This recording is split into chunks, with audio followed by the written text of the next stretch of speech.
Amen. All right. Hey, speaking of hard times, did you guys realize that Kenny had a rough week this week? Okay, pay attention. You want me to tell you about it? Yeah, no, okay, thanks, Kenny, but I'm going to anyway. Anyway, so first of all, it started last week, Monday. Kenny comes into my office, right? And he's got 2 burnt ears, Ron. I mean, they're really scorched, right? And so obviously I asked Kenny, I says, man, what happened to you? And Kenny said, I was ironing my clothes and the phone rang and I picked up the iron. So, yeah, so I asked him, well, what about the other ear, Al? And he said, they called back. Yeah.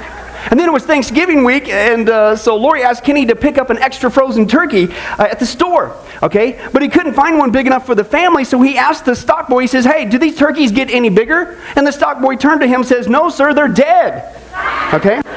And then after Thanksgiving, it was Black Friday, and Al was driving around, shopping away, and he's going through the shopping mall, and he sees Kenny just lying on the sidewalk outside this beauty parlor. And so Al gets out, and he asks Kenny, what in the world happened to you?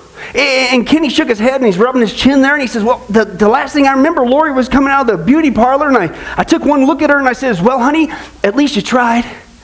Oh, yeah. And so Kenny, he's obviously in big trouble with Lori, so he decided later in the week to try to score some points. And so he takes her to this fancy, smancy Italian restaurant here in Vegas, right? And Kenny, being a chef himself, he's trying to act cool, pretty suave, right? He's trying to impress Lori. So he picks up the menu in this Italian restaurant, and he says to the waiter with a voice that the whole restaurant could hear, and he says, we'll have the Giuseppe Spandaluce.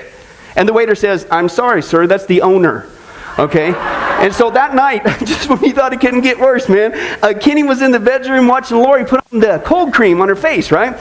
And he asked her, what are you doing that for? And Lori responded, to make myself beautiful. And then she proceeded to remove the cream with a tissue, right? And that's when Kenny said, unfortunately, what's the matter? You giving up? And that's why I visited Kenny in the hospital this week, okay, folks? But as you can see, it's been a rough week for Kenny.